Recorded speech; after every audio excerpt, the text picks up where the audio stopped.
Starting us off at number 5, we've got the Pied Piper. We all know the legend of the Pied Piper at this point. This legend slash fairy tale dates way back and has different regional variations. Some say that the flautist drew snakes away from a town, others say it was rats. In various versions of the stories, Mr. Pied Piper can be portrayed as generous, greedy, benevolent, or evil. It's all up to the storyteller. However, in Transylvania's version, he was a terrifying hypnotist. See, at some point, there was an abundance of rats in a small German town. The townsfolk didn't know what to do until the Pied Piper showed up. Using his bewitching tunes, he paraded the rats out of town, never to return. He came back to the village expecting to be lauded as a hero and paid a sum of money, and neither of these things happened. He did his very best to convince the townsfolk that his services were worth their weight in gold, but they never did pay him. This made him quite upset. Leaving the town, he came up with a horrible revenge scheme. The next week, he returned, musical instrument in hand. This time, the goal was not rats or other pests. No, he wanted to lure away the town's children. And so he did, playing a new, hypnotizing song that tugged at the hearts and minds of all the kids around. He once again paraded out of town, but this time with their future in tow. By the time all the adults realized what had happened, it was too late. What did the Pied Piper do with these children? Well, there are different theories. A particularly grim idea is that he led them all right off a cliff, like human lemmings.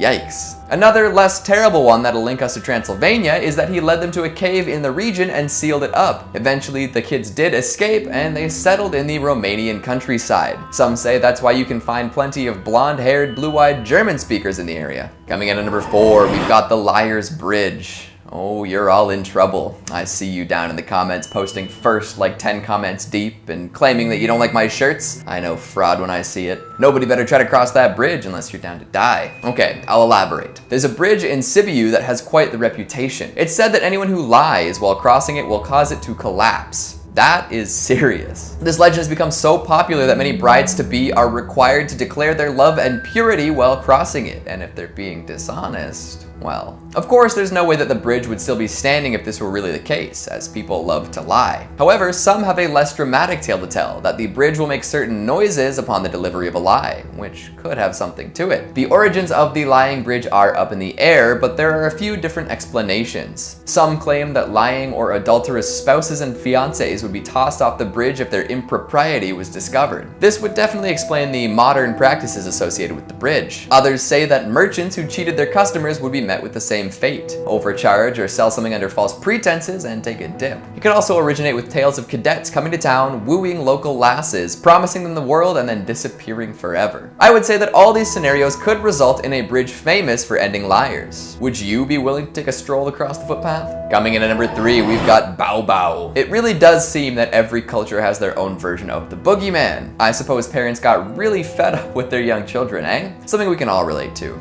Bao Bao is exactly that, a Romanian boogeyman. However, I find this figure to be even scarier than lots of the other children snatchers. See, the Bao Bao stays in the same home as the kids. This cloaked figure is believed to appear whenever children misbehave and is always waiting for his chance from a hiding place somewhere in the house. Sometimes it's the broom closet, other times it's the storeroom. Either way, I bet this knowledge scared the daylights out of a bunch of Transylvanian kids. Imagine playing around and coming face to face with the door concealing a mysterious man who will take you away for acting up. With this knowledge, I bet kids were actually quite well behaved. Unlike boogeymen in other cultures, the kidnappings also only last for a little while. The Bao Bao will grab disobedient kids and hold on to them for a year. So you don't immediately get turned into soup or drowned in a river, but instead you have to live with this terrifying man for 365. Give or take. No friends, no family, no good food, just hard work and a scary supervisor. If anyone did get taken away, it probably scarred them for life. After the year, they get returned home, and I'm sure their lives are never the same. Coming in at number 2, we've got the Ghosts of Teleki Mansion. Here we go, some real Transylvanian ghost stories. The region is known for its beautiful architecture and castles, so there's no surprise that all sorts of ghastly tales are attached to the ornate buildings. Unfortunately, Dracula's castle is Bram Stoker's invention and doesn't really exist. But there are plenty more spooky facades from where that came from. One such tale originates in the Teleki Mansion. This rundown and abandoned building was once an an extravagant abode, but these days most locals do their best to avoid it. It's actually relatively close to the university town of Cluj-Napoca, in a smaller town called Okna Murs. Legend says this mansion is haunted by the drunken ghosts of soldiers. During the Second World War, a squad of soldiers broke into the mansion. They'd heard that there was plenty of good wine in the cellars and decided it would be a good night to imbibe. After locating the gigantic barrels, they had themselves a grand old time. As soldiers tend to do when given downtime with lots of alcohol,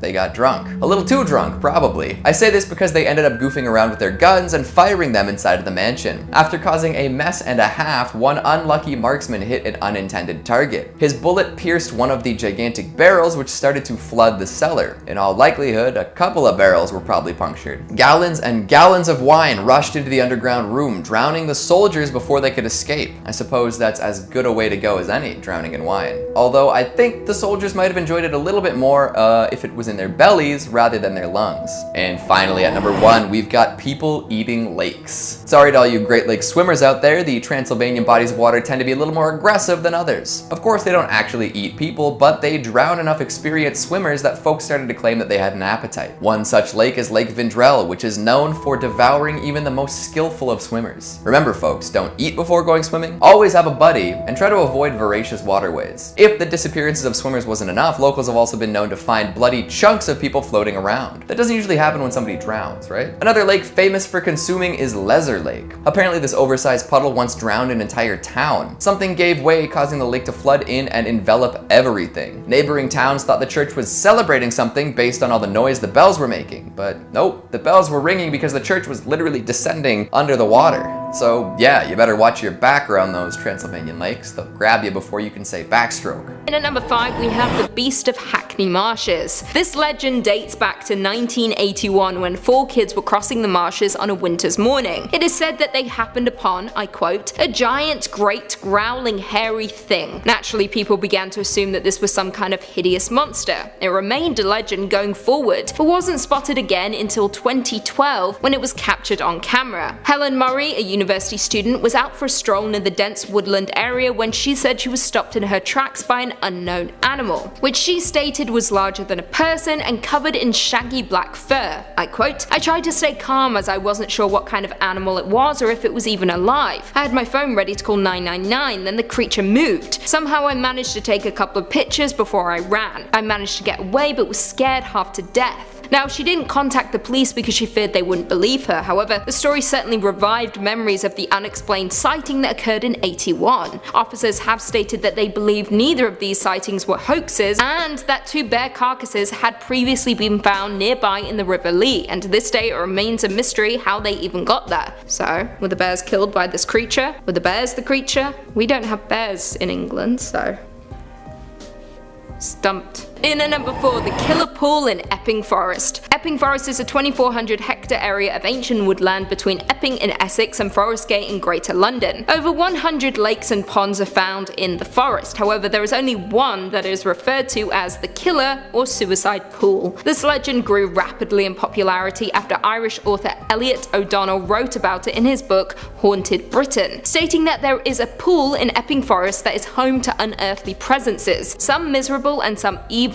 Now, there is one story about the pool that goes as follows. Around 300 years ago, a couple engaged in a forbidden relationship, meeting secretly at the pond in the forest. However, the girl's father found out about the relationship and in a fit of anger he killed her at the pool. After learning about his girlfriend's death, the lover committed suicide at the very same spot. Following these tragic events, no birds were heard and no animals were ever seen in that area again. The water also became dank, and not dank in a good way, bad dank. On top of that, it is said that people with no inclination went on to commit suicide there, including a woman in 1887 and a young servant, Emma Morgan, who killed herself and her child. Jumping forward to 1959, a competition in a magazine was held to find the exact location of the pool. One writer claimed to know but refused to reveal the details, stating that the place was evil beyond measure. I quote, "The suicide pool is deep in the heart of the forest, far from any road. It is dank, evil and malignant, with an atmosphere unpleasant beyond description. It doubt if the sunshine ever penetrates through the surrounding trees. If it did, it would never lighten the black waters. In at number 3 we have the ghost of the Grey Lady and Longleat House. Longleat House is an English stately home and the seat of the Marquis of Bath. The house was originally built by Sir John Tyne and was designed mainly by Robert Smithson after Longleat Priory was destroyed by fire in 1567. It took almost 12 years to complete and is often regarded as one of the finest examples of Elizabethan architecture in Britain. Sounds magical, right? Well, it has a dark side, one of deceit and murder. It all began back in 1733 when Lady Louisa married Viscount Weymouth, who owned the Longleat estate. Louisa moved into the home with him, bringing with her a number of her own servants. It was said that she was fond of one of her footmen, who she described as loyal and true. Now, this favoritism wasn't taken well among the other servants, and out of jealousy they told Viscount Weymouth that the footman was having an affair with Louisa, which of course wasn't true. Now, this is where the story gets a little blurry. Some say Weymouth paid someone to push the footman down the stairs, while others say he did it himself. Either way, the footman broke his neck and his body was buried in the cellar. This took a toll on Lady Louisa, who developed pneumonia, which resulted in her death at the young age of 22. According to visitors of Longleat House, you can find a lady dressed in grey creeping along the house's corridors, especially close to the library where the footman died. Coming in at number 2 we have the Beast of Bodmin Moor. The Beast of Bodmin Moor is a phantom cat purported to live in Cornwall, England. The creature is said to be panther-like and black-furred, with it stalking around Bodmin Moor killing livestock. Sightings of the beast were reported back in 1978 after mutilated slain livestock were found in the area. Some people proposed that the beast had escaped from a zoo, and as it was illegal to own one privately, the former owner could not report it to the police. It has been claimed that animal trainer Mary Chipperfield had released 3 pumas into the wild following the closure of her Plymouth Zoo in 1978, and perhaps this is what gave rise to rumours of the beast. Jumping forward to 1995, the Ministry of Agriculture, Fisheries and Food conducted an official investigation, with there being no verifiable evidence of exotic felines loose in Britain, and that instead the livestock could have been killed by indigenous species. However, less than a week after the government report, a boy was walking by the River Fowey when he discovered a large cat skull, measuring about 4 inches long by 7 inches wide.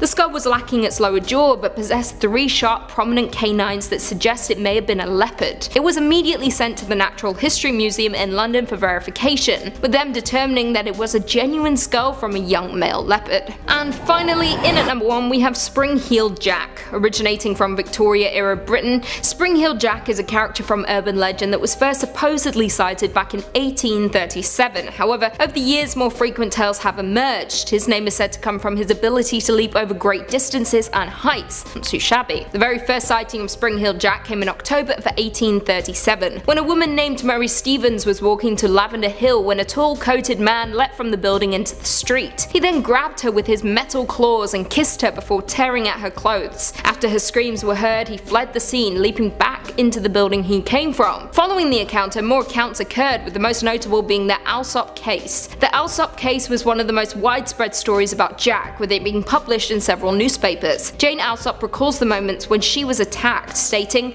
"I answered the door of my father's house to a man claiming to be a police officer, who told me to bring a light, claiming, 'We have caught Spring-Heeled Jack here in the lane.' I brought the person a candle and noticed that he wore a large cloak. The moment I had handed him the candle, however, he threw off the cloak and presented a most hideous and frightful appearance, vomiting blue and white flame from his mouth while his eyes resembled red balls of fire. She also reported that he wore a large helmet and that his clothing, which appeared tight-fitting, resembled white oilskin. No one was ever caught and identified as Spring-Heeled Jack, which of course led to numerous theories of his nature and identity. Skeptical investigators have dismissed these stories though and claim Spring-Heeled Jack is a product of mass hysteria, which developed around various stories of a boogeyman and devil. Coming in at number 5, we've got water blades. While this may be a tale told around the world, it seems to have a strong presence in Italy. Sure, the name sounds cool, maybe even conjuring up some images of wicked aquatic swords, but the reality of water blades is horrific. In fact, if you really like water parks, you might want to skip this entry altogether. I don't want to just ruin them forever for you. We've all heard of razor blades and other assorted sharp objects showing up where they shouldn't. Halloween candy, playground equipment, door handles, and more. But those are all relatively controllable once you realize the present danger.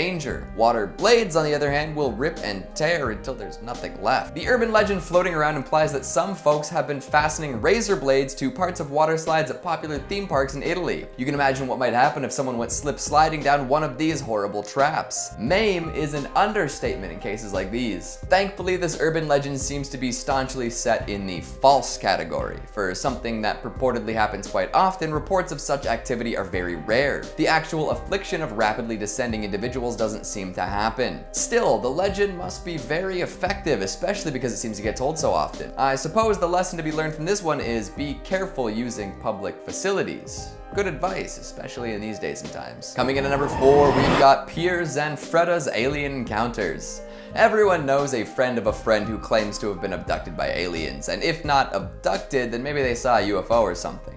But this Italian security guard has a claim to fame so out there it might as well be in outer space. He says that he was abducted by aliens 5 times over the course of 3 years. All abductions happened in Genoa, all apparently while he was still working the night shift. Skeptics, as skeptics do, dismiss these claims, but apparently he's given details of each abduction while under the influence of truth serum. Pretty astronomical, don't you think? The very first abduction occurred late one night. Zanfreda was patrolling and saw what appeared to be 4 lights. After seeing this, the engine, lights, and radio went out in his patrol car. Thinking, as most security guards should, that there might be thieves about, he ran over to investigate. He did not discover a group of miscreants though. No, he found himself face to face with some extraterrestrial life. A UFO was floating above and he was abducted by these outer space dwelling individuals. While approaching the so-called scene of the crime, Zanfreda was grabbed from behind. When he turned around, he saw a creature he could only describe as an enormous, green, ugly, and frightful creature with undulating skin, as though he were very fat or dressed in a loose gray tunic, no less than 10 feet tall. This, of course, was only the beginning of Zanfreda's galactic incidents. He's run into interplanetary assailants again and again, sometimes even when he had backup. Following some encounters, special investigators were called in. They discovered distinct markings on the ground that didn't seem of human origin, but nobody but Zanfreda has laid eyes on the creatures themselves. His claims have intensified the belief of an alien presence near Genoa and has made a bit of a celebrity out of the now elderly security guard. His last abduction took place in 1980 while he was under close observation. These days, he claims that the aliens contact him directly, communicating with questionable motivation. So if you're at all interested in close encounters with the third kind, Genoa might be the place to be. Coming in at number 3, we've got the Mazarol. Speaking of non-human entities, let's take a quick trip to the mountains. The Italian Dolomites, to be specific. No relation to the comedian turned movie star recently played by Eddie Murphy. This mountain range sits stoutly in northeastern Italy and is full of legends and secrets. Plenty of cryptids and creatures are said to roam these mysterious mountains, from fairies to wizards and witches to mythical royalty. But the creature that piques my interest the most is the Mazarol. In the valleys of Belluno province, this myth is still well known and widespread. This tiny, playful creature resembles a gnome, so make sure you tag your friends and let them know they've been gnomed. Woo!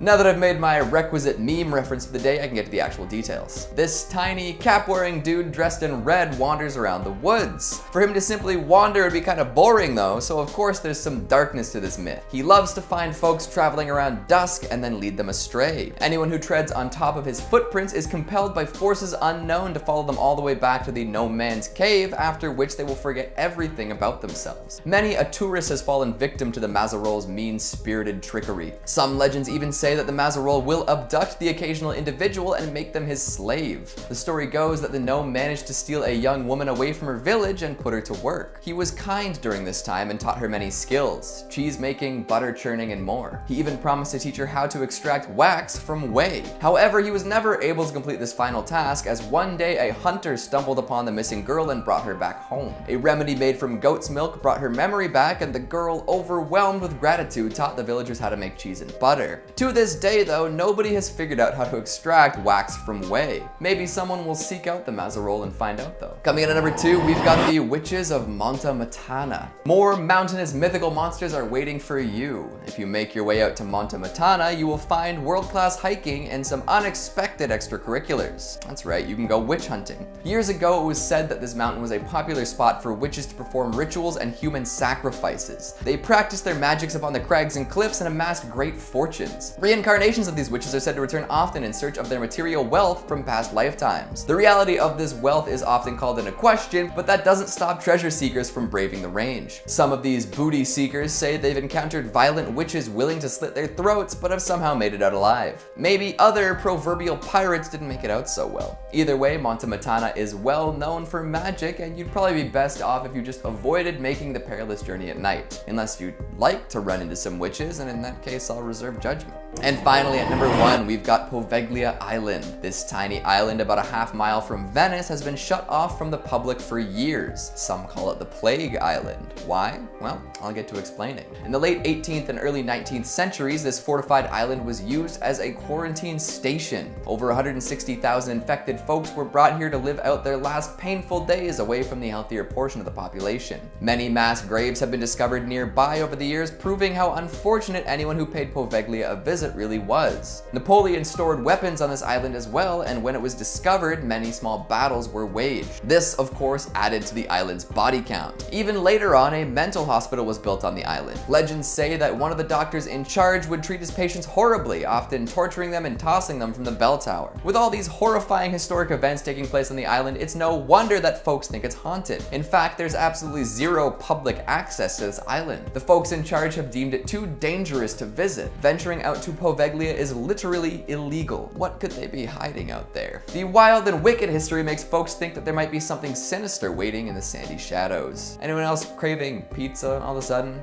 Maybe pasta and parm? Or am I the only one who gets hungry after talking about ghosts? Is that weird? Anyways, what did you guys think of the video? In at number 5, we have Jim Morrison. Born James Douglas Morrison, he was a singer, songwriter, and poet who served as the lead vocalist of the rock band The Doors. However, Morrison developed an alcohol dependency during the 60s, with him passing away unexpectedly at the age of 27 in Paris. As no autopsy was performed, the cause of his death remains unknown. He was ultimately laid to rest in the famous Père Lachaise cemetery. Over the years, his headstones were defaced or stolen until Morrison's own father placed a rather ordinary looking one on the site with an inscription in Greek, which reads, "Against his own demon." However, in 1997, journalist Brett Meisner was visiting the cemetery when he had this photo taken of him, standing in front of Jim Morrison's headstone. However, in the background of the picture, standing in the doorway of a crypt, you can clearly see a semi-transparent figure, arms held wide, which resembles the late singer. Many state that the pose is very reminiscent of a famous photo taken of Morrison. What do you guys think though, ghost or trick of the light? Whatever you think, it's been enough to drive more tourists to the cemetery to attempt to catch a glimpse of the famous singer. In at number 4, we have Sweeney Todd. Now hear me out before we begin. Yes, I know that Sweeney Todd is said to hail from Victorian London, however this legend states that maybe he didn't, and maybe he walked the streets of France. First and foremost though, Sweeney Todd is a fictional character who appeared as the villain of the Victorian petty dreadful serial The String of Pearls. The tale became a staple of Victorian melodrama and London urban legend. A barber from Fleet Street, Sweeney Todd, murders his customers with a straight razor and turns their bodies over to Mrs. Lovett, his partner in crime, who bakes their flesh into meat pies. However, could it be that the original Sweeney Todd was not from London, but instead hailed from medieval Paris? Legend states that Paris had its very own demon barber during the 14th century, and was perhaps the first home to the cannibalistic pastries from the murderous barber. During this time, the Rue de Marmousets was known far and wide for its succulent French delicacies, especially for those made by a butcher next door to a barbershop on the corner. The pies and pastries were said to be so tasty that even King Charles VI was said to have been a fan. From 1384 to 1387, the butcher was said to have been in cahoots with his neighbouring barber, with it being said that the pastries were so scrumptious thanks to the young flesh of the victims of the demon barber. The partnership was said to have thrived for 3 years and would have continued if their gory deeds weren't discovered. It was said that an abandoned dog was what gave them away, who was barking outside the door of the barber's. The police conducted a search and discovered heaps of humans' bones and flesh in the shed underbelly of the two shops. For their crimes, the barber and the butcher were burned alive, along with their shops, in order to exorcise the area from their evil. Coming in at number 3, the catacombs. The catacombs of Paris are underground ossuaries which hold the remains of more than 6 million people in a small part of a tunnel network built to consolidate Paris' ancient stone quarries. Now, it was largely forgotten until it became a novelty place for concerts and various other private events in the early 19th century, as well as a hotspot for urban explorers. Now, as you would expect, there are a ton of legends surrounding this creepy burial site, so I'll be listing off a handful. Let's start with the ghost of Philbert S. Park. During the French Revolution, Philbert was a doorman at the Val de Grace Hotel. During a mission to fetch a liqueur from a cellar, Philbert wound up in the Paris catacombs instead, walking around in the darkness alone with just a single candle. He became lost and confused. His body was not found until 11 years later when a group of cataphiles uncovered it. His body is now buried in the catacombs in the exact spot that he was found. Legend now states that on each November 3rd, Philbert's ghost haunts the labyrinth of the catacombs. However, the most disturbing story hails from the 1990s when a group of cataphiles were walking through the catacombs and discovered a video camera on the ground. To their surprise, the camera held footage on it. While watching the footage, it became apparent that the man filming was lost and had no idea how to escape the winding tunnels. The video then ends abruptly with the man dropping the camera on the ground and running off into the unknown. He was never discovered. However, it was this legend that many believe As Above, So Below, the movie, was based off of. Coming in at number 2, we have The Phantom of the Opera. We're all familiar with the 1986 musical based on the book by Gaston Leroux, with music by Andrew Lloyd Webber. Its central plot revolves around a beautiful soprano, Christine Daae, who becomes the obsession of a mysterious, disfigured musical genius living in the subterranean labyrinth beneath the Paris Opera House. But did you know this story is actually based on legend, with many Parisians being all too familiar with the story of the Phantom and the mysterious box number 5 at the Garnier Opera House. This legend began at the Music Conservatory on Rue Les Pelletiers, where it is said that a young pianist and a young ballerina fell in love. Planning to be wed, the pianist composed a piece of music to symbolize their love that was intended to be played at their wedding. However, that never happened because on October 28, 1873, a fire destroyed the conservatory and killed many, including the ballerina. The pianist survived but was forever scarred by the fires, particularly on his face. He abandoned the world and took refuge in the underground passage of the Garnier Opera House in order to escape the dreadful people who considered him a monster or a demon. He stayed there for the rest of his life, devoting himself to his music. Now, the pianist was never disturbed, but rumors quickly began to spiral, creating the legend of the Phantom of the Opera. The first rumors came from the opera house staff, such as stagehands and dancers. It is also purported that box number 5 at the Garnier Opera House is said to be haunted by the mysterious phantom and should always be left vacant for him. And finally, coming in at number 1, we have the Notre Dame and the Devil's Door. Notre Dame is one of the most infamous places in French history, with it being a medieval Catholic cathedral that was consecrated to the Virgin Mary and is considered to be one of the finest examples of French Gothic architecture. However, popular interest in the cathedral blossomed after the publication of Victor Hugo's novel The Hunchback of Notre Dame back in 1831. The cathedral is holy ground, but saying that how many tourists from around the world have been ushered in by Satan himself. Some history first though. When it comes to the construction of buildings such as this one, construction always starts at the back of the building with the entrances added last. So when it came time to add the famous door to the cathedral, a man by the name of Mr. Biscornet, a young metalsmith, convinced the church to hire him. The job lasted months, with Biscornet slaving away in his workshop. However, when he finally finished, it was of course a masterpiece and blew the minds of Parisians. However, were the doors perhaps too good to be true? This all took place during the 1300s, when magic was believed and myths spread fast. So when people saw the door for the first time, they believed that Biscornet couldn't possibly have crafted it himself, and that instead he had sold his soul to the devil in exchange for the masterpiece. Stories quickly began to emerge of people claiming to have visited Biscornet during the creation and found him unconscious on the floor, with the project mysteriously completed. The rumors began to spread, with priests adding fuel to the fire by claiming that the door's locks refused to work until they were sprinkled with holy water. To top things off, not long after this, the artist died, with many speculating that in order to fulfill the contract, the devil had to claim Biscornet. Coming in at number 5, we've got Ogopogo. Let's start with a famous one. Move over Nessie, we've got a Canadian sea cryptid to discuss. If you've ever been to British Columbia, you'll know that there are plenty of mountains and lakes to explore. One of the more well-known ones, both for its picturesque qualities and supposed housing of a monster, is Lake Okanagan. Situated in Kelowna, this lake is famous for its vacation-friendly beaches. But if you head out looking for a relaxing day on the water, you might meet up with a strange beast. Sightings of the Ogopogo date back to 1972, but indigenous legends have been telling tales of the creature for much longer. It's described as a long, slender creature with many humps and a horse head that peeks out of the lake during thunderstorms. Sound familiar? While not nearly as famous, Ogopogo is quite similar to Nessie when you get down to it. Both are aquatic, hard to find, and attract all sorts of cryptid hunters. All sorts of folks have claimed to see Ogopogo swimming around, popping its head out of the water from time to time. Photos and videos are common, but none are really verifiable or convincing. Thankfully, the creature seems to be relatively friendly friendly. For all these sightings and rumors, there haven't been too many claims of violence or aggression from the lake-dwelling beast. In fact, it's actually quite well liked by everyone. In the 90s, the Canadian government commissioned a postage stamp in honor of Ogopogo.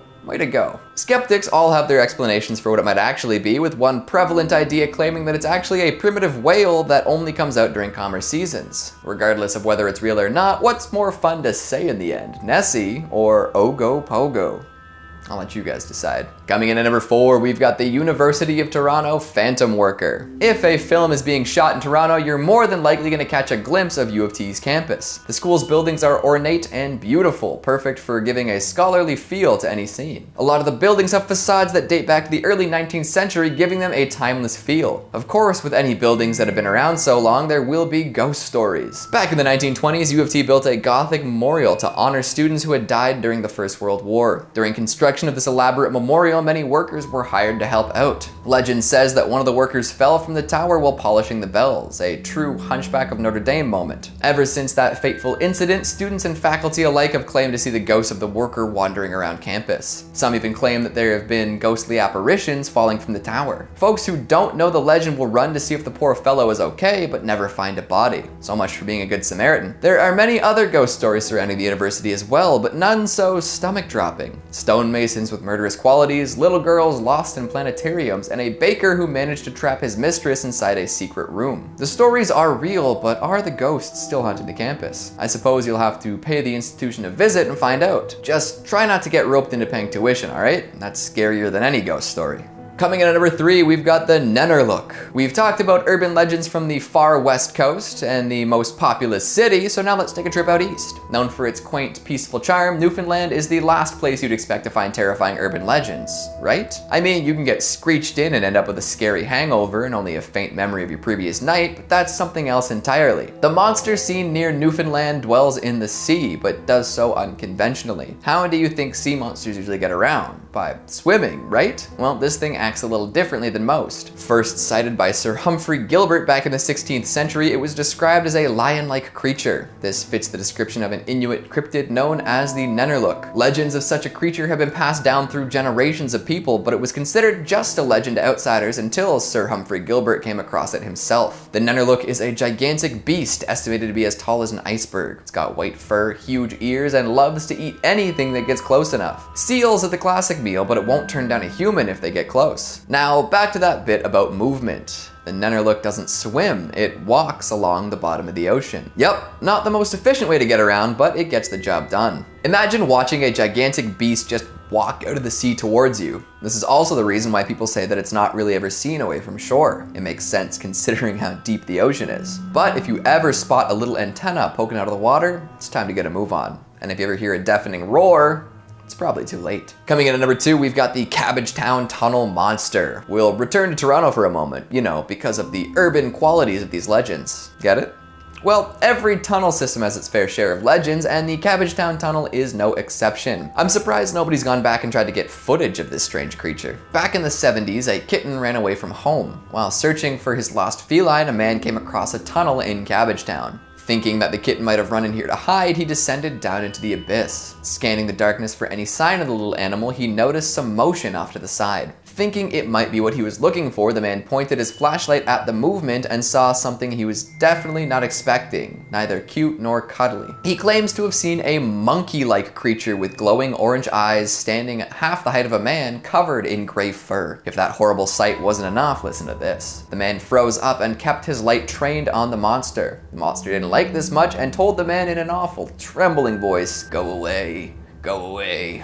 And guess what the man did next? He hightailed it out of there and didn't look back. This story made its way around for a while, but nobody ever properly looked into it. That is, until a year later. The man's friend had convinced him to share his story, so he went to the Toronto Sun with the scoop. A reporter accompanied him back to the tunnel, and they both scoured the inside. Looking around, they didn't find any evidence of a monster, but they did discover the remains of a cat. Some speculate that the tunnel leads to a point in the Toronto sewer system, and others have different ideas. Either way, nobody has seen the Cabbagetown sewer monster since. Would you go looking? Finally, at number 1, we've got got the ghost ship of Northumberland Strait. Heading back east for a moment, let's consider the Northumberland Strait. This is a body of water that separates Prince Edward Island from Nova Scotia and New Brunswick. It's said that there is a ghost ship that sails upon the strait, more often than not totally engulfed in flame. The legend dates back over 200 years and always seems to play out the same way. Folks on land will look out to see a beautiful schooner with pure white sails. As they look on, these sails will catch fire and the whole ship starts burning. Often people will head out on rescue missions only to find that there was never a ship to begin with. Legend says that the ship will only appear before a northeast wind, predicting a storm. So where does this ghost ship come from, and why does it always come back? Well, some people believe that the ship was captained by a pirate who made a deal with the devil. The ship had been fired upon and was burning fast. He wanted his treasure hidden and protected, so he signed the pact and sealed his fate. Now he and his crew are doomed to sail forever on this perpetually burning ship. Yikes. Now, skeptics will tell you that the ghost ship is simply a mirage, but if that were the case, then how do they explain the flames? How very Canadian, eh? I'm glad my homeland has some legends that can stack up against the big ones from other nations. There are plenty more where that came from too. Any real Canadian remembers reading all sorts of real Canadian ghost story books after scholastic fairs. So what did you think of the list? Did you know about any of these legends? What's your favorite Canadian urban legend? Make sure you let me know down in the comments. Speaking of comments, let's take a look at some of your more pointy ones from the top 5 scary Siren Head sightings 2020. Brian Johnstone says, never heard of it until now, but it sounds like a metal song. You talking about the noise it makes or the name Siren Head itself? Either way, you're correct, I'm just wondering. Clown ass bitch says the 5-year-olds watching this are spooked right now. Seems like the target demographic. Yet here you are in the comments section. Jeff Man says, I think the scariest thing on the internet is everyone's crazy uncle posting conspiracy theories on Facebook. Yeah, that's the monster that gets scarier and scarier with every passing year. Plus, no way to stop it. Master of Souls 104 says maybe the real reason Siren Head's coming to town is that he might be looking for a mall with a good shoe store to get some decent kicks. All those long treks must be tough on the feet. Doesn't he know about online shoe shopping though? That way he can find all the extra wide models and not worry about them being in stock. You know he's wearing those Air Monarchs in size 50. And Drip Odd XX says, can I ask a spirit on a Ouija board if they like Minecraft? You absolutely can, but keep in mind that most spirits and demons have been around a lot longer than Notch has. And that's all the time we have for today. Before I order some illegal weapons on the internet, make sure to give this video a big thumbs up and subscribe for more wintry wickedness. Coming in at number 5, we've got the Lotus Pond. Across all cultures, bodies of water are considered scary in some way or another. Ships have sunk, people have drowned, bad weather has brewed, etc., etc. There's a certain mysticism to water, and we as human beings are fascinated by it. Of course, water on its own can't be scary. We've got to add something else to the mix. How about water plus adultery plus murder? Everyone's got to be afraid of at least one of those things. All classic themes. So here is the tale of the Lotus Pond. One day, a young woman was waiting for her boyfriend by a lotus pond. As she waited and waited, she got more impatient. He was making her wait, the bastard. After a while, she decided to look around and see if he had maybe been waiting for her at the wrong spot. During her search, she discovered something quite awful. Her lover was away loving someone else. As one might imagine, she did not take this news well. In a fit of sorrow, she threw herself into the lotus pond and drowned. Nobody knows what happened to her boyfriend, but I think it's safe to assume that the next time he walked by the pond, her spirit dragged him into the murky water. These days, it's said that if a couple plans to meet by the lotus pond, they'd better be very careful. The ghost of the girl will call out to any boy nearby, and if he even so much as looks towards the water, he'll be drowned. And that's what you get for even looking, you dirty dog. Now, the Lotus Pond has such a bad reputation that many folks refuse to go near it. And if you do decide that it would be a great spot for a picnic, you'd better bring your horse blinders. If you hear a girl calling out near this pond, don't respond, don't look, hell, don't even turn towards the sounds, unless you really, really like chilling below the water. Coming in at number 4, we've got the Poor, Poor Maid. Who's ready for some more adulterous urban legends? So this one's a little more macabre than the jilted pond dweller. This story comes from one of the preeminent Chinese supernatural writers, Gan Bao. Apparently his father was a bit of a womanizer and had maintained a long-running affair with one of the family's maids. This didn't sit well with Gan's mother, who begrudgingly allowed it to happen for years. However, when the father died, she decided to take revenge. The family had a tomb made for Bao's dad, meant to eventually house the mother as well, but when old Daddy-O was buried, the mother also had the maid buried with him, alive. That's some hardcore revenge right there, don't you think? For years, the maid remained underground in the tomb, unbeknownst to anyone other than the mother. Then, 10 years after the death of the father, the mother joined him in the afterlife. Ganbao had the tomb opened up so they could place her body there as well, and came across an unpleasant surprise. Firstly, he never knew that his mother had the maid buried alive, so there's that little shock to start us off. But amazingly, she was still alive. Emaciated and weak for sure, but alive nonetheless. She was nursed back to relative health and questioned about her survival tactics. Had she been crawling out for sustenance and then returning to the tomb out of some self-flagellating guilt?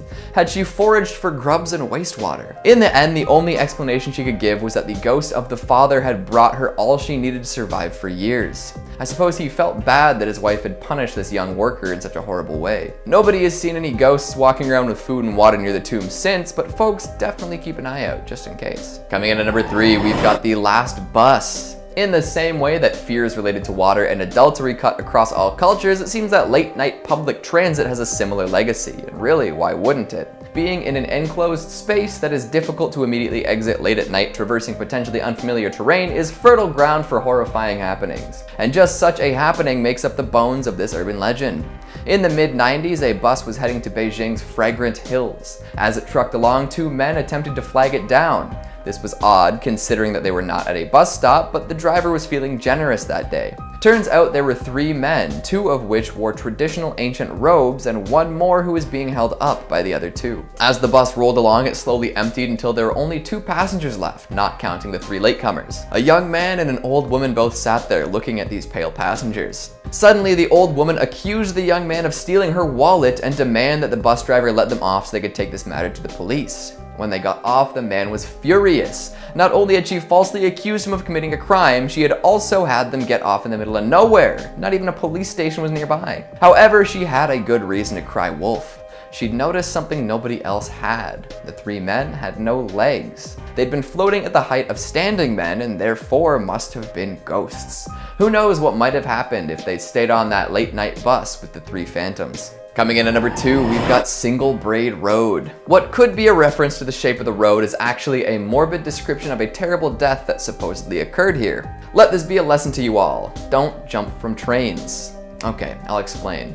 Way back when, it said that there was a young couple.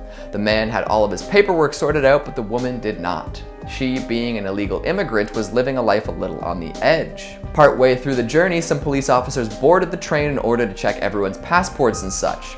Realizing this would not end well for her, the young woman decided to hop off the train. Unfortunately, she had done her hair in a very structurally sound style that day, a single long braid. When she jumped out, her hair got caught in the window, ripping her scalp from her head and taking her face along with it. After having most of the skin on her head removed, she crawled her way to Single Braid Road and died there. Gruesome, right? Well, the story doesn't end there. Apparently, if you head down Single Braid Road, you might come across a young woman with a long braid. Only men can see her, supposedly. If you approach her, she'll turn towards you and reveal that she lacks any facial features. I'll leave you to imagine what might happen next. And finally, at number 1, we've got the Suicide Shopping Center.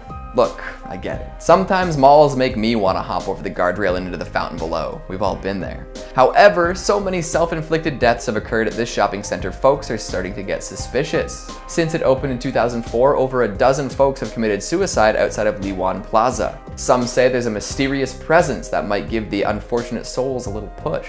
These claims are backed up by a variety of strange discoveries that occurred during the building of said plaza. See, while they were developing the land, 8 empty coffins were discovered buried below. They did their best to work around this seemingly cursed discovery, first by constructing the building to appear octagonal and then by contacting a Taoist priest. When the holy man arrived, he let the others know that the coffins were meant to prevent evil from spreading in that area. The thing is, the coffins can't do that job if they're removed in the process of building a shopping center. Uh-oh. Seems that these strange noises and unfortunate deaths tended to drive customers away. It's too bad, isn't it? My goodness, what do you think?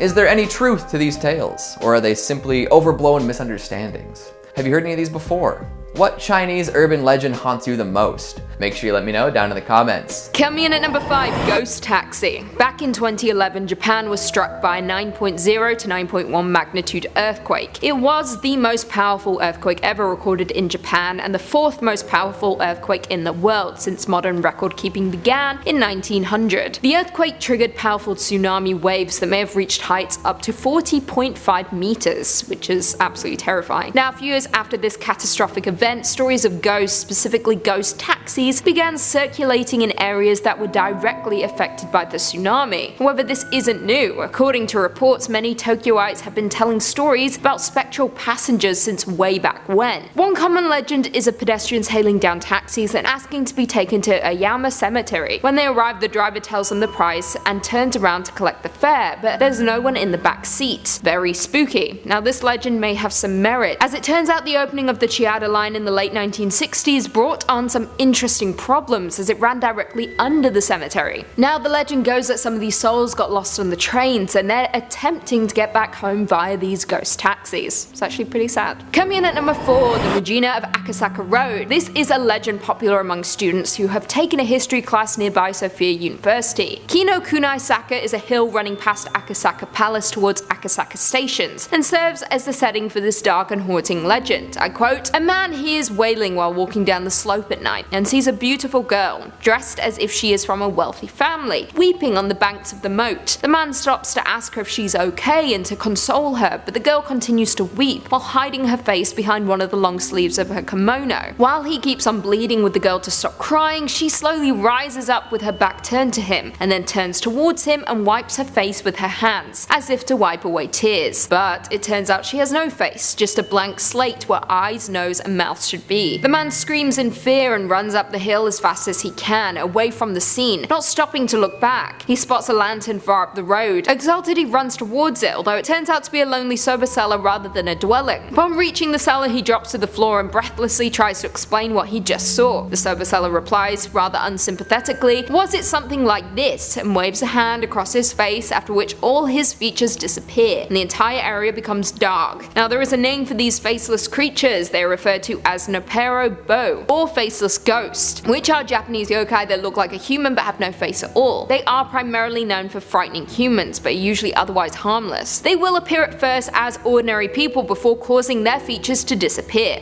Coming in at number 3, Yotsuya Kaiden. Yotsuya Kaiden is a haunting story of Oiwa and Tamiya Lemon, and is about betrayal, murder and ghostly revenge, making it one of Japan's and Tokyo's most famous ghost stories of all time. The legend itself is based loosely on 2 historical characters, with it depicting a woman, Oiwa, who is gradually poisoned by her husband due to the fact that she is having an extramarital affair. It is said that he presents the poison to her via face cream, which slowly eats away at her face, resulting in her having a lopsided and drooping appearance. Now, here's where the legend varies depending on which version of the story you are hearing, but it is said that Oiwa either accidentally cuts her throat and curses Tamiya's name while dying, or she is killed by Tamiya himself, or even dies of natural causes. Regardless of the cause of death, she comes back to haunt him when he marries the woman he had an affair with. It is also stated that when Tamiya weds his new wife, he lifts up the veil of his new bride. Oiwa's face appears instead. In shock and out of fear, he attacks her with his sword, halting the apparitions, but ultimately revealing that he has just killed his new bride. It is said that this may be based on 2 real-life murders, ultimately combining fact and fiction. The first involved 2 servants who had murdered their respective masters. They were caught and executed on the same day. The second murder was from a samurai who discovered his concubine was having an affair with a servant. The samurai had the faithless concubine and servant nailed to a wooden board and thrown into the Kanda River. Coming in at number 2, Akamanto/Red Cape. Akamanto, or the Red Cape, is a Japanese urban legend about a masked spirit who wears a red cloak, and who is said to appear to people using toilets in public or school bathrooms. Accounts of course vary, but one consistent element of the story is that the spirit will ask the person in the bathroom a question. In some versions, he will ask if they want red paper or blue paper, though other versions state a red cloak or a blue cloak, or a red cape or a blue cape. Regardless of what it is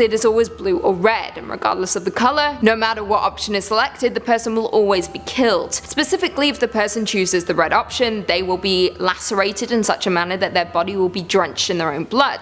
Lovely. The person chooses the blue option. The consequences range from that of the person being strangled to all of the person's blood being drained from their body. So what you must do is ignore the spirit, run away, or reject both options in order to survive. However, if an individual attempts to outsmart Akamanto by asking for a different color of cloak or cape, it is said that they will be dragged to an underworld or hell as a result. Author and folklorist Matthew Meyer has stated that the Akamanto has been recorded as a schoolyard rumor since the 1930s. Also more recently in the 2003 video game Castlevania Area of Sorrow, an enemy is featured known as Killer Mantle, which may have been based on the Akamanto legend. And finally coming in at number 1, the Curse of Masakado. Taira no Masakado was a samurai in Japan who led one of the largest insurgent forces in the period against the central government of Kyoto. In 939, during the Heian period of Japanese history, Masakado led a minor rebellion which began when Masakado led an attack on the outpost of the central government in Hitachi province, capturing the governor. This resulted in Masakado becoming the new emperor. Over the centuries, Masakado became a demigod of sorts to the locals, with some even feeling the need to appease his malevolent spirit. Masakado ultimately met his end in a rather grisly manner, decapitated. His bodiless head oddly enough managed to be preserved remarkably well until it was eventually buried. Now his grave lies in Tokyo near the Otemachi subway station, and it is said that removing or relocating it has been proven incredibly difficult, with many attempts resulting in those being plagued by misfortune. When the nearby Ministry of Finance tried to level the hill after 1923, 14 workers related to the project started dropping dead like flies from accidents or other bizarre incidents. It is said that the curse still exists to this day, with various stories of people becoming ill or dying after the shrine had been messed with. People have learned their lesson though and rarely touch it. It's even said that desks inside the buildings around the shrine are placed so as to not make anyone sit with their back to Masakado. Number 5, we have Peuchin. The Peuchin hail from southern Chile and is a creature from Mapuche mythology and Choloto mythology. The Peuchin is described as a shape-shifting creature highly feared that can instantly change into animal form wherever it so desires. Throughout different stories, it has often been described as a gigantic flying snake which produces strange whistling sounds, while its gaze could paralyze any victim it chooses, kind of like Medusa in that way, and permit it to suck its blood. In Chile, the word Peuchin also designates to the common vampire bat, so some cryptozoologists believe that common vampire bat is the origin of the legend. However, some believe that the Peuchin could be related to the chupacabra, something we'll be discussing later on. Spoiler alert. It is said that the only people who can defeat the Peuchin are Mapuche medicine women. That was a mouthful. In at number 4 we have duendes. A duende, for those who don't know, is a creature from South America that originated from the phrase possessor of a house and was originally conceptualized as a mischievous spirit inhabiting a home. Now duendes appear to pop up in many cultures around the world. In Portugal, the word is used to describe beings of a small stature wearing big hats, whistling a mystical song while walking in the forest. It is said that they lure young girls and boys to the forest, causing them to lose their way home. However, in Latin America this differs slightly. Duendes are believed to be the helpers of people who got lost in the forest so they could find their way home. They are also known to be gnome-like creatures who live inside the walls of homes, especially the bedroom walls of young children. As you can tell, the legend differs from region to region, some believing they are the souls of infants who died before they could be baptized. Others simply portray them as malevolent spirits that hide in homes and wreak havoc. Regardless of that, they are nasty little suckers who cause problems wherever they go. Coming in at number 3, El Chupacabra. Also known as the Chupacabra, this is a goat sucker, a legendary creature that was first reported back in the mid-90s. The name itself comes from the animal's reported habit of attacking and drinking the blood of livestock, including goats. Now there is actually said to be 2 kinds of Chupacabra. One is a reptilian kind, the true Chupacabra, and a canine kind, who are also called blue dogs. The first known sightings and attacks occurred back in March of 1995 in Puerto Rico. 8 sheep were found dead, each drained of blood. Investigators found 3 strange puncture wounds in the chest of the animal. A few months later in August, an eyewitness, Madeline Tolentino, reported seeing the creature in the town of Canovanas, when as many as 150 farm animals and pets were reportedly killed by the creature. Jumping forward to 1975, similar killings in the town of Mocha were attributed to the vampire of Mocha. It was initially believed that these acts were committed by a satanic cult, but later more killings were reported around the island, and many farms reported loss of animal life. Each of the animals were reported to have had their body bled dry through a series of small incisions. Now, like I mentioned before, the most common description of the Chupacabra is that of a reptile-like creature, said to have leathery or scaly greenish-grey skin, and sharp spines or quills running down its back. The other popular description is that of a strange breed of wild dog. It is described as being hairless and has a pronounced spinal ridge, unusually pronounced eye sockets, fangs, and even claws. In at number 2, La Llorona. Hailing from Hispanic folklore, La Llorona, which I'm pronouncing correctly now after you guys yelled at me in a previous video,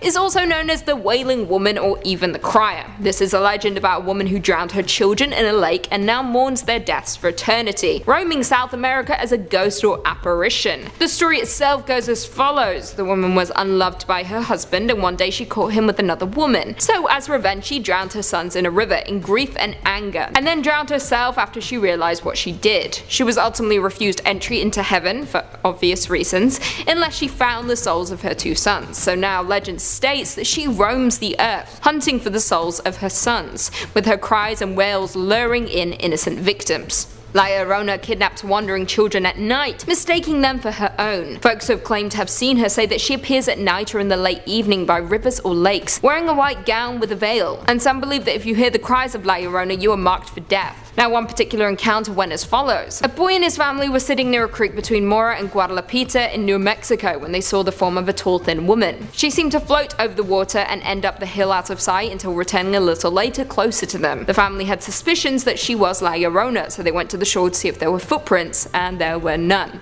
Creepy stuff. More interesting still, the earliest reference to La Llorona was actually in a sonnet written by Mexican poet Manuel Carpio in the late 1800s, where he identifies her as the ghost of a woman who was drowned by her husband. And finally, coming in at number 1, we have El Silbón. Hailing from Colombia as well as Venezuela, El Silbón, also known as the Whistler, is a legendary figure described as a lost soul. This tale originated in the 19th century, with the Whistler being described as the harbinger of death. According to the legend, a son kills his father after he returns home to find his father attacking his mother. This angered the boy, resulting in him killing his father. Another version is a tad more disconcerting and states that the son was a spoiled brat, and on one afternoon he demanded that his father hunt for a deer, his favourite meal. However, when his father did not find any deer and instead returned empty-handed, his son killed him and cut out his heart, cooking them for dinner. Following this, a mother grabbed the boy's grandfather, who then tied the boy to a tree and unleashed a vicious dog on him. As this was happening, his mother put a curse on the boy, which ultimately condemned him to wander the plains as a ghost, carrying a sack of bones on his back.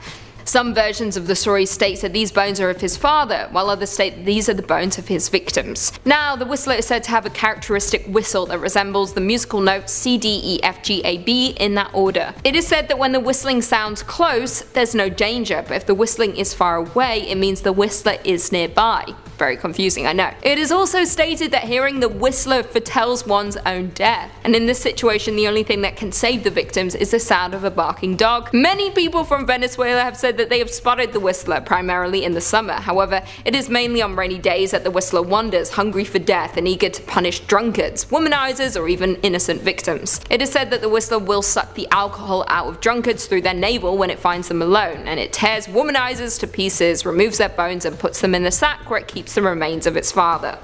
Lovely stuff. Coming in at number 5, we've got sewer alligators. Iconic. I think New York's sewer alligators might have been one of the first urban legends I was familiar with as a kid. Showed up as a gag in a show I was watching or something. But it's a myth that doesn't seem to disappear. Hell, it even has an incarnation in one of New York's most famous pieces of media, Spider-Man. The lizard, anyone? There's something about the possibility of gigantic carnivores living in the New York City sewer system that has captured the imaginations of folks everywhere. Unfortunately, it's a story that begins with irresponsible pet ownership. Back in the early 20th century, plenty of posh people were looking for exotic pets to bring home with them. Why you would want an alligator in your penthouse is beyond me, but the rich and frivolous thought this was a smashing idea. Now, we all know this is a bad call, but hindsight wasn't quite a thing yet back then. So these folks brought baby alligators home and made cooing noises at their tiny green pals.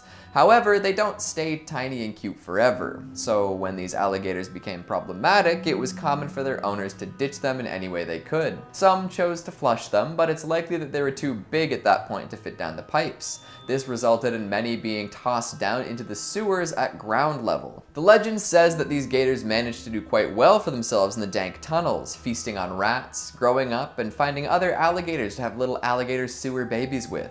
This all came to a head in 1935 when the Times ran an article headlined, "Alligator Found in Uptown Sewer." A bunch of folks had located and killed an 8-footer out near the Harlem River, giving credence to the rumors. From there, the legend was cemented into city lore. The actual probability of alligators thriving in the sewers is next to none, but the believers keep on believing. Coming in at number 4, we've got Montauk Mind Control. SCP fans might recognize that name, Montauk. It's a hamlet at the far east end of Long Island. Because of this, it can be interpreted as the end, which kind of makes sense in that context. Stranger Things fans might have their ears perked up right now too, as rumors surrounding this village at the end of the island are basis for some parts of the show. There's an old military base out there known as Camp Hero. It's been shut down for a while, but there are whispers of some sinister stuff happening way back when. All sorts of top secret classified experiments are said to have occurred from the 60s through the 80s. The kind of stuff that would never go public because it's pretty messed up. It's almost sci-fi inspired, to be honest. Being at the end of the island lent them a fair deal of privacy, which meant the folks at the base could get up to all sorts of trouble. The big one that folks talk about has to be psychic experiments. Of course, experimenting on adults is no good. They're already fully developed and likely haven't exercised their psychic abilities. It's rumored that children were kidnapped and brought in and forced to undergo psychic experiments.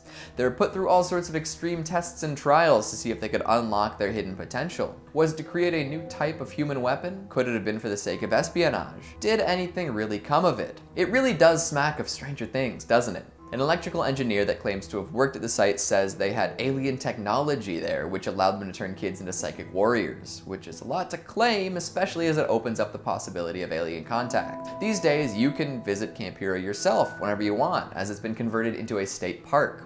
So maybe go and see if you can sense anything, or maybe even find some alien relics. Coming in at number 3, we've got the Empire State Bermuda Triangle. You're all familiar with the actual Bermuda Triangle, right? You know, the mystical portion of ocean between Miami, San Juan, and Bermuda that supposedly disappears ships, planes, and anything else that passes through? Well, apparently there's a spot like that in New York, sort of. If you ask around long enough, you might hear the tale of the Midtown Bermuda Triangle. In 2008, folks started noticing something odd. All sorts of cars would die for seemingly no reason and refuse to start back up again. It happened so often that people started looking for reasons why. Someone made the observation that all of these shutdowns seemed to be happening within 5 blocks of the Empire State Building. Mechanics got used to driving out, towing the dead cars a few blocks, and having them work perfectly once again. There are all sorts of theories as to why this happens, but the prevailing idea is that radio signals coming from the Empire State Building's broadcast tower were causing some sort of interference. Maybe they were inadvertently screwing with car alarm systems, stopping them from starting. However, this problem seems to have solved itself without anyone really addressing what was going on. So, was there a mysterious dead zone around the Empire State Building, or were folks just reading too far into their car troubles? Coming in at number 2, we've got mole people. We started with some underground reptiles, now let's get to some mammals. Humanoid mammals. Deep below the city, among the many subway tunnels and sewer systems, lives a city of people not accustomed to sunlight. Mole people. Well, probably not actual mole people, it's just a nickname they all got for living underground. In all likelihood, there are plenty of people living under New York. There are over 700 miles of subway tracks, plenty of which are closed off. So there's lots of space to set up a subterranean life. Rumors of these people living below the surface date back to the 1800s when the subway was first being built. The city had done its best to prevent people from settling in under there, but that's much easier said than done. Often subway construction gets delayed when workers come face to face with some of the tunnel dwellers. If someone was trying to run a train through your house, you'd be unwilling to move too. And finally, at number 1, we've got Cropsey. Oh, now this one is spooky. A legend among Staten Island youth, Cropsey is a figure shrouded in mystery. Some say that he was a respected member of the community that went mad after his son died. Others claim that he was admitted into a mental institution, became a janitor, and then started to kill. The origin story changes from person to person, but his actions do not. Cropsey kidnaps and kills children. He's the Staten Island boogeyman. Summer camps and island tours galore love to scare the daylights out of folks by telling them the tale of the killer on the loose. There's even a slasher movie from the 80s that features a Cropsey character. It's called The Burning. But get this. The legend might actually be true. Sure, he's not around anymore, but it turns out there really was a mad janitor who kidnapped and killed children. Andre Rand worked at Willowbrook, a now defunct mental institution on the island. In 1987, Rand was convicted of kidnapping and murder and racked up more charges later on. Did he inspire the legend, or was he inspired by it? We may never know. Rand is currently serving 2 sentences of 25 to life, but it's doubtful he's getting out. There's a fascinating and freaky documentary about the story of Cropsey that came out in 2009 that investigates the events surrounding the legend. Right on. The concrete jungle seems a little more cursed than before, doesn't it? Rent prices aren't the only scary thing out there. Number 5, we've got the peace picture. I love this story. Honestly, I had no idea that it came from Korea either. When I worked as a camp counselor, I would tell this on night hikes all the time, and let me tell you, it really scared some campers. There are a few different versions with different main characters and different setup scenarios, but the meat and potatoes all pretty much stay the same. Alright, so the legend goes a little something like this. A middle schooler is biking home with his friends and they come to a forest path. Our main character lives through the woods and his pals take a different route home. So the group splits up and the young lad cycles through the trees. As he's going along, something catches his eye. There's a Polaroid picture lying face down at the foot of a tree. He pulls off the path, hops off his bike, and notices that there's a broken bicycle behind the tree. Picking up the photo, he sees a cute girl smiling at the camera, flashing the peace sign. You know the one. He really likes the picture, so he pockets it and heads home. That night, the boy feels an overwhelming urge to look out the window. When he does, he notices a young girl standing in his yard, facing away from him. He calls out to her, but she doesn't react. Feeling strange, he heads downstairs and walks into the yard, but the girl is nowhere to be seen. The next day, he shows his friends the picture and tells them the story of the girl in his yard, but none of them seem to recognize her. They go about their day at school, and then it's time to go home. On the ride home, the boy keeps an eye out for the girl about town, but doesn't see anyone resembling her. He and his friends make it to the woods again and split up. Distracted, the boy pedals his way through the flora and fauna. Suddenly, he catches a glimpse of someone behind a tree and cranes his neck to see if it could be her. Unfortunately, this causes him to lose his focus and crash. He doesn't survive. Weeks later, another kid is wandering through the woods. They see a Polaroid photograph lying in the decomposing leaves. Picking the picture up, they see a really cute girl holding up 3 fingers. Thinking it's a nice photo, they pocket it and head right along. Creepy, right? There are many variants, with car wrecks instead of bike crashes and grown men instead of school children, but the peace sign evolving into a 3 with another victim stays the same. Coming in at number 4, we've got virgin ghosts. It's every frat boy from the 80s worst nightmare, dying a virgin. Apparently this fear crosses cultures too. Known in Korea as the Chonyo-guishin, they can be found all over the place. Folks say that you might run into a virgin ghost in abandoned buildings, hospitals, schools, bathrooms, cemeteries, and forests. So basically, anywhere you might have found a living virgin. They're characterized by their long dark hair that completely covers their face, and they're always wearing white clothing. Look behind that hair and you'll notice they look pretty bummed too. I suppose that comes with the title, huh? People say you'll know you're near one when the temperature drops suddenly and the wind changes direction. Chills are a common symptom too, but those kinda come with the previous 2. In Confucian Korean culture, it was a woman's role to serve her father, husband, and sons. If someone died before doing these things, she would be cursed to wander the earth forever. So if a woman was to die a virgin, she would become a Chonyo-guishin. This comes with a fair deal of bitterness. Often, these ghosts will wander around the place where their former family lived, doing their best to cause problems for their good old relatives. Apparently erecting, pardon the pun, phallic statues could calm an angry virgin ghost down. This doesn't work, or if town council won't approve a long hard statue, you can always try to introduce the ghost to an equally single male. The male virgin ghost, or the Chonggak-guishin, is always looking for someone to marry to put their soul to rest. So if you find one virgin ghost, you'd best get to work finding another. Coming in at number 3, we've got dreaming of dead family. You would think that seeing a dead family member might be nice. You know, maybe they're here to give you some advice or warn you of impending danger. Or maybe they're just showing up because they miss you. Aww. However, there's a South Korean urban legend that says dreaming of a dead loved one is bad news. Do your best to resist their lovely charm, alright? It's said that if you dream of a dead family member or friend, they're going to try and steal your soul. They'll call you towards them, and if you head on down and give them a hug, it's game over.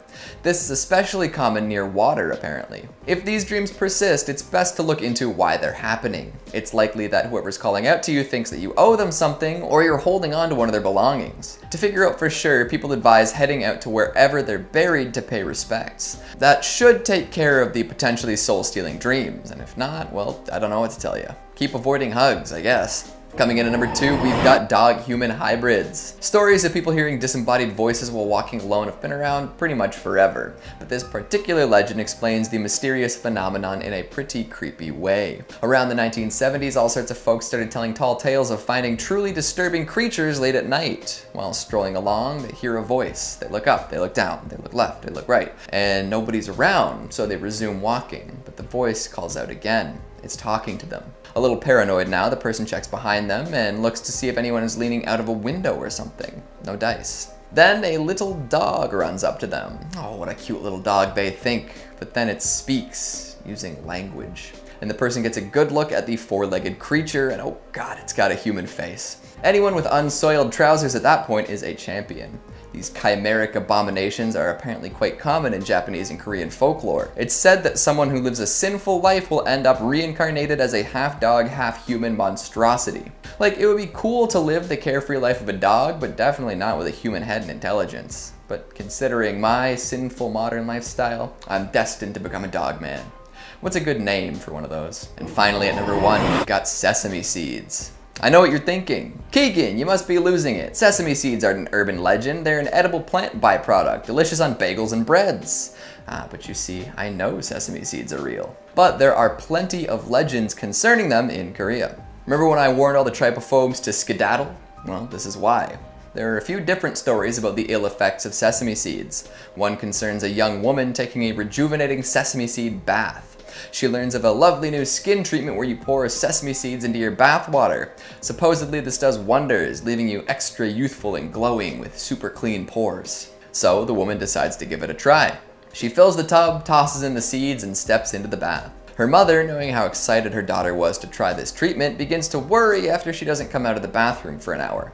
She knocks on the door but gets no answer.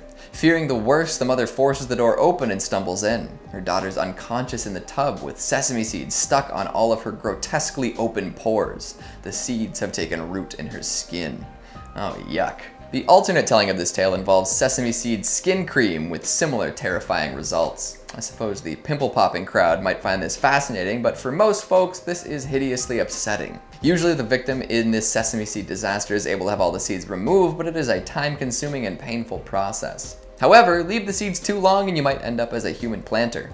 Imagine the roots growing deeper and deeper into your flesh. It's kind of like that watermelon seed urban legend where if you swallow a seed, you'll grow one of the bulbous fruits in your stomach. In at number 5, we have Space Mountain. There are a surprising amount of urban legends surrounding this ride at Disney World, which is odd. It is just a ride after all, right? Nothing strange about it. According to legend, one rider was decapitated while on Space Mountain because he supposedly stood up while riding. What an idiot. Now, this is only a little bit true. There was a decapitation, but it was on a test dummy, not a real person. No person has ever been killed while riding Space Mountain. However, there is another dark legend that surrounds this ride. According to legend, on Space Mountain you can find Mr. One-Way. Some accounts describe Mr. One-Way as a red-haired man with a red face, with stories stating that he hangs out in the line for Space Mountain. But this differs depending on who you ask. According to video footage, Mr. One-Way will sometimes get onto the ride with other passengers, grabbing an available seat. However, it is said that he disappears right before you reach the final tunnel at the end of the ride. On top of that, there is supposedly a second ghost called Disco Debbie, who is also said to haunt Space Mountain, and according to some riders, she glows in the dark. Very freaky indeed. Coming in at number 4, we have Magnolia Creek Lake. Magnolia was once a thriving riverport town in southern Wakulla County, Florida, which was established all the way back in the 1820s and is now classified as an extinct city by the State Library and Archives of Florida. All that remains of the city is a cemetery, with the last known burial being back in 1859. Magnolia Creek Lane is a narrow road fit for one car at a time south of Montverde on the west side of Lake Ogopogo. According to legend, the road and surrounding lake is haunted by around 200 passengers who were killed in a train wreck. However, many have attempted to find evidence of this, but none has ever been found, yet the legend continues. Now, while the road appears to be built on an old train track, the only documented railroad ran slightly north of the location. Now, this road is supposedly where all kinds of horrible things happened back in the 1890s, and according to some locals, at the creek that runs to Lake Ogopogo, you can hear the loud screams in the woods. However, when you get closer, they move farther away. The screams are said to be that of the train crew that died. However, skeptics believe this is actually sound that is being reflected from another place. According to a local, Michelle, she said, I quote, "My cousin went to Montverde Academy and heard about this road that runs off 455 that used to be a railroad bed. And they say that if you go down there at night, you can hear ghostly sounds and see eerie shadows of people walking on the road. I don't know for sure about this because I never went there, so it is just what I heard." Coming in at number 3, I-4 Deadzone. Interstate 4 is a highway in Florida that spans 132 miles, with it running from Tampa all the way to Daytona Beach. Now, the interstate is frequented daily by folks heading to work and those on their way to Disney World. Now, while it is a popular highway, it is also another nickname for it, the Deadzone, an area where folks need to be particularly careful. This area of the highway has been the location of many accidents, electronic malfunctions, as well as supposed ghost sightings. So why exactly is this spot so dangerous and filled with so much paranormal activity? Well, this is because this quarter mile of highway was built over a gravesite, and as we know from movies, a disturbed gravesite means bad news bears. It means you're in for a nasty surprise. It means you're gonna die. Don't believe it? Well, oddly enough, on the very first day the new interstate was opened, a tractor trailer carrying frozen goods lost control and crashed directly above the disturbed graves of people who had died from yellow fever. It is believed that around 1,500 to 2,000 accidents have occurred on the highway since 1963, which is a lot. And worse still, many of those accidents resulted in death, and between a 24-month period, there were around 44 car accidents, resulting in approximately 65 people being injured. Some locals fear this area of the highway so much that they actually take a much longer route around it. On top of all of this, back in the 1950s, a young boy was said to have disturbed the graves, and the following night he was killed by a drunk driver, and to add insult to injury, the driver was never caught. Coming in at number 2, we have the Devil's Chair, also known as the Haunted Chair. This is an urban legend hailing from folklore that is attached to a class of funerary or memorial sculpture common throughout the United States during the 19th century. Now, these chairs were known as the mourning chairs for visitors to cemeteries to sit on when visiting loved ones. However, since then, cemeteries have provided benches for similar purposes. Once the original purpose of these chairs fell out of fashion, superstition quickly developed in association with sitting in the chair. For example, some young people dare one another to visit the site, most often after dark or at midnight, or in some cases on Halloween. Stories state that if you sit in the chair at these specific times, something awful will happen, with people fearing that they will be punished. In Florida specifically, the Devil's Chair is located in Cassadaga, Florida, and is a graveside bench in the cemetery that borders Cassadaga as well as Lake Helen. According to legend, an unopened can of beer left on the chair will be empty by morning. Now, in some stories, the can has already been opened, and in others, the liquid is simply gone through the unopened top. On top of that, it is said that the devil will sometimes appear to anyone bold enough to sit in the chair itself. So if you do decide to visit the chair at night and take a seat expecting to meet the devil, just be sure to have a beer in hand ready for him, because it is said that he will be expecting one. As am I, all the time. I would like a beer. Maybe that's why I'm evil. I'm the devil. And finally, coming in at number 1, Legend of the Skunk Ape. Also known as the Swamp Cabbage Man, Swamp Ape, Stink Ape, Florida Bigfoot, and Louisiana Bigfoot, this is a creature that is said to inhabit Florida and is named for its appearance and for its unpleasant odor that is said to accompany it. The ape has supposedly been a part of Florida folklore since the settler period, which is absolutely insane. One of the first reports of the skunk ape in Florida came from the year 1818, when a report spoke of a man-sized monkey or ape raiding stores and stalking fishermen. This became particularly common in the 60s and 70s, with one sighting occurring in 1974 which spoke of a large foul-smelling hairy ape-like creature which was said to run upright on 2 legs in the neighborhood of Dade County, Florida. However, some people were skeptical, including investigator Joe Nickel, who stated that these reports may represent a black bear and that the sightings may in fact be hoaxes or misidentification of wildlife. In terms of appearance, the creature is said to resemble the Sasquatch of the Pacific Northwest. However, the skunk ape is said to be shorter in comparison. It has long patches of fur on the shoulders and arm and is often described as a mottled rusty red color as opposed to the Sasquatch's brown and black coat.